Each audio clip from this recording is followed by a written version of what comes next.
সেগুন বাগান, পাঠাগার সকলে ব্যবহার করে আমরা ওখানে শ্রমিক সংগঠন হিসেবে একটা নিয়মিত সাংগঠনিক বৈঠক করছিলাম। এই বৈঠকে হামলা চালানো আমি সিটি কলেজের ঘটনার সাথে আমি সম্পৃক্ত মনে করি না।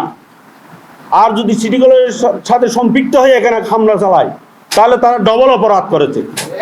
একটা কলেজের ঘটনাকে কেন্দ্র করে একটি পাঠাগারে হামলা চালানো এবং ওখানে শ্রমিক নেতৃবৃন্দের উপর আক্রমণ করা, পাঠাগার ভাঙচুর করা, কোরআন শরীফ তছনছ করা এবং ডেকোরেশনকে তছনছ করে চলে যাওয়া, টাকাগুলি লুটপাট করা, মোবাইলগুলি নিয়ে যাওয়া, এইটা খুবই ন্যাক্কারজনক জঘন্য ঘটনা।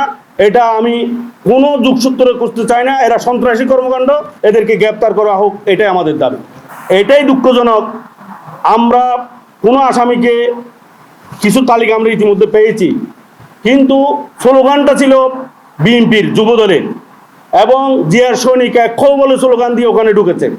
অতএব এরা জিয়ার সৈনিক স্লোগানটা কি বিএনপির লোকেরা দিল না অন্য কারা দিল, এটা বিএনপিকেই খুঁজে বের করতে হবে এবং তার পাশাপাশি প্রশাসনের দায়িত্ব হচ্ছে এদের প্রকৃত পরিচয় জনগণের সামনে তুলে ধরা।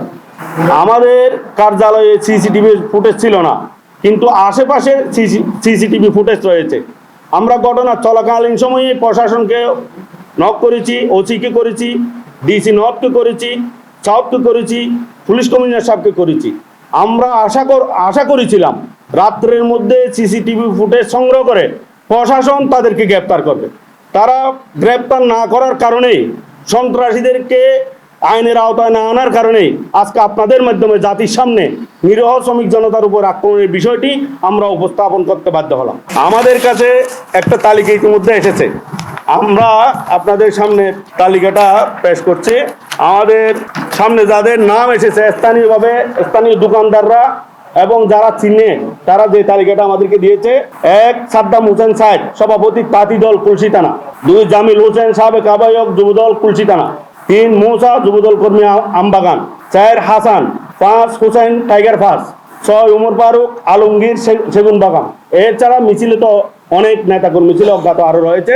আমরাও চেষ্টা করছি, প্রশাসনকে অনুরোধ করব ওদেরকে সিসিটিভি ফুটেজ থেকে বের করে আইনের আওতায় আনার জন্য। রাতে আমরা যখন প্রশাসনকে অনুরোধ করি, দ্রুত প্রশাসন আসেন, আমাদের ভাইদেরকে উদ্ধার করার ব্যাপারে সহযোগিতা করেন।